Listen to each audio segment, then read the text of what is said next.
தேசிய வாக்காளர்கள் தினம் இன்று கடைபிடிக்கப்படுகிறது. இதையொட்டி பிரதமர் நரேந்திர மோடி நாடு முழுவதும் உள்ள லட்சக்கணக்கான இளம் வாக்காளர்களுடன் கலந்துரையாடுவார் என பாரதிய ஜனதா இளைஞர் அணி அறிவித்துள்ளது. இதுகுறித்து பாஜக யுவ மோர்ச்சா அமைப்பின் தலைவர் தேஜஸ்வி சூர்யா கூறுகையில், 3வது முறையாக மோடியை பிரதமராக தேர்ந்தெடுப்பதில் இளம் வாக்காளர்கள் மிகுந்த ஆர்வத்துடன் உள்ளனர். இந்நிலையில் தேசிய வாக்காளர்கள் தினத்தை ஒட்டி பிரதமர் மோடி இளம் வாக்காளர்களுடன் பேசுகிறார். நாடு முழுவதும் கிட்டத்தட்ட 5000 இடங்களிலிருந்து லட்சக்கணக்கான இளைஞர்கள் பிரதமருடனான உரையாடலில் இணைவார்கள். இதுவே முதல் முறை என்பதால் இது வரலாற்று சிறப்பு மிக்கது. இது அவர்கள் தேர்தலில் பங்கேற்பதை ஊக்குவிக்கும் மற்றும் நாட்டின் ஜனநாயக வேர்களை ஆழப்படுத்தும் என்றார்.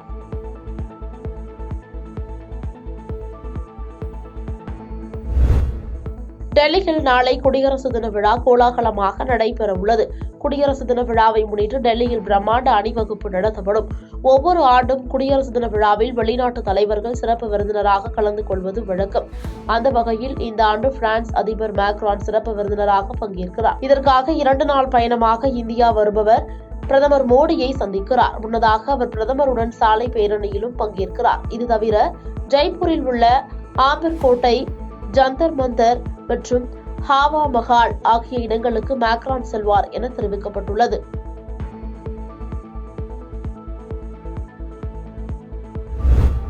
நாடு முழுவதும் வரும் 26ஆம் தேதி குடியரசு தினம் கோலாகலமாக கொண்டாடப்பட உள்ளது.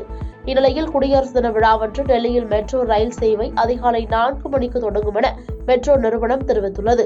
குடியரசு தின விழாவில் பங்கேற்க வருபவர்களுக்கு வசதியாக அதிகாலை 4 மணி முதலே மெட்ரோ ரயில் சேவை தொடங்க உள்ளது. மேலும் 30 நிமிடங்களுக்கு ஒரு ரயில் என காலை 6 மணி வரை ரயில்கள் இயங்கும்.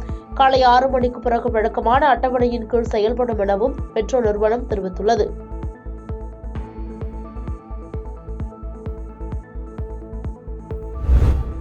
பாராளுமன்றத்தில் ஆண்டுதோறும் மத்திய நிதிநிலை அறிக்கை சமர்ப்பிப்பதற்கு முன்னர் அச்சடிக்கும் வேலை தொடங்கும் போது பழங்கால சம்பிரதாயப்படி அல்வா எனும் இனிப்பு பொருள் தயாரித்து இதுகுறித்த பணிகளில் ஈடுபடுபவர்களுக்கு விநியோகம் செய்யப்படுவது வழக்கம்.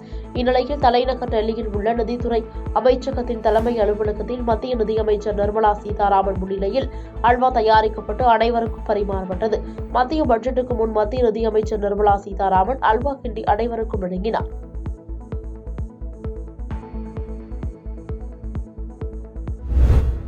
ஆம்னி பேருந்துகள் கிளாம்பாக்கம் கலைஞர் நூற்றாண்டு நினைவு பேருந்து நிலையத்திலிருந்து மட்டுமே புறப்பட வேண்டும் என போக்குவரத்து துறை எச்சரிக்கையுடன் தெரிவித்துள்ளது. மேலும் இதுகுறித்து போக்குவரத்து துறை அதிகாரிகள் கூறுகையில், அனைத்து ஆம்னி பேருந்துகளும் கிளாம்பாக்கத்திலிருந்து மட்டுமே புறப்பட வேண்டும். இந்த உத்தரவை மீறினால் மோட்டார் வாகன சட்டம் மற்றும் விதிகளின்படி மட்டுமல்லாமல் கிரிமினல் சட்ட நடவடிக்கை பாயும். மேலும் ரெட் பஸ், அபிபஸ் உள்ளிட்ட ஆம்னி பேருந்துகளுக்கு பயணச்சீட்டு முன்பதிவு செய்யும் செயலிகளில் தக்க மாற்றங்களை செய்திட வேண்டும். பயணிகளுக்கு உரிய தகவலை வழங்காமல் சோதனையின்றி சிரமத்திற்கு உள்ளாக்கும் ஆம்னி பேருந்துகள் ஆபரேட்டர்கள் மீது சட்ட நடவடிக்கைகள் பாயும் என கூறப்பட்டுள்ளது.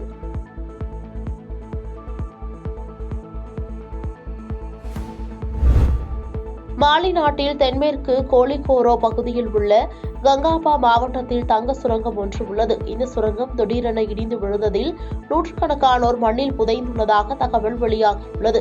உடனடியாக மீட்பு படையினர் வரவழைக்கப்பட்டு மீட்பு பணிகளில் ஈடுபடுத்தப்பட்டனர். இந்நிலையில் தற்போது வெளியிடப்பட்ட அறிக்கையில் தங்க சுரங்கம் இடிந்து விழுந்ததில் 70க்கும் மேற்பட்டோர் உயிரிழந்துள்ளதாக தகவல்கள் வெளியாகியுள்ளன. மேலும் இந்த எண்ணிக்கை உயரக்கூடும் என்றும் கூறப்படுகிறது. ஆப்பிரிக்காவின் 3வது பெரிய தங்க உற்பத்தியாளரான மாலியில் இத்தகைய விபத்துகள் ஏற்படுவது வாடிக்கையாகிவிட்டது. ஏனெனில் இதுபோன்ற சுரங்க பணிகளில் ஈடுபடும் சிறிய தொழிலாளர்கள் மற்றும் முறைசாரா தொழிலாளர்கள் முறையான பாதுகாப்பு நடவடிக்கைகளை பின்பற்றுவது கிடையாது என்று கூறப்படுகிறது.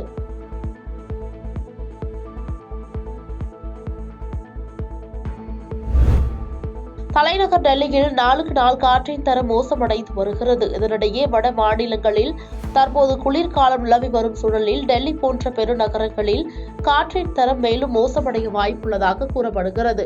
இந்நிலையில் டெல்லியில் இன்று காற்றின் தர குறியீடு 400க்கும் அதிகமாக பதிவாகியுள்ளதாக காற்றின் தரம் மற்றும் வானிலை முன்னறிவிப்பிற்கான ஆராய்ச்சி மையம் தெரிவித்துள்ளது.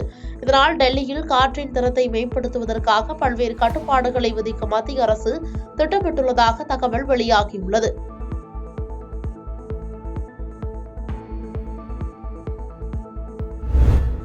சென்னை கிளாம்பாக்கம் புறநகர் பேருந்து நிலையத்திலிருந்து அரசு விரைவு போக்குவரத்து கழக பேருந்துகள் தென் மாவட்டங்களுக்கு இயக்கப்படுகிறது.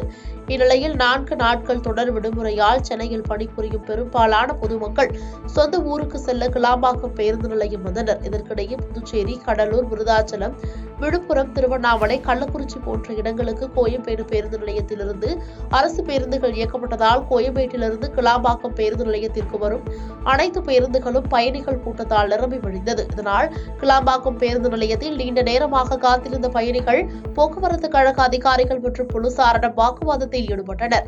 தொடர்ந்து கிளாம்பாக்கம் புறநகர் பேருந்து நிலையத்திலிருந்து பயணிகளுடன் வெளியே செல்லும் அரசு பேருந்துகளை மறித்து போராட்டத்தில் ஈடுபட்டனர்.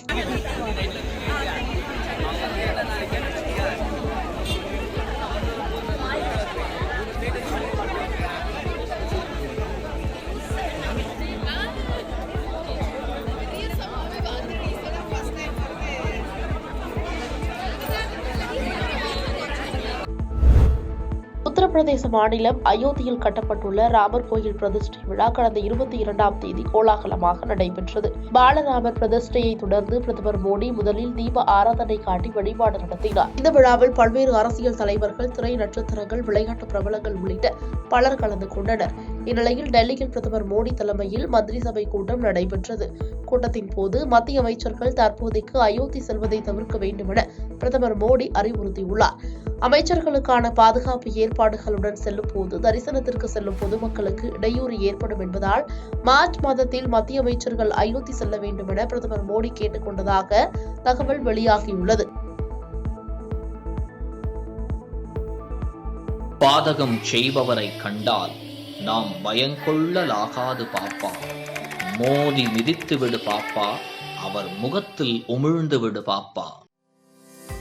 அண்மை செய்திகளை உடனுக்குடன் தெரிந்து கொள்ள இணைந்திருங்கள் இயம்நாடு தொலைக்காட்சியுடன்.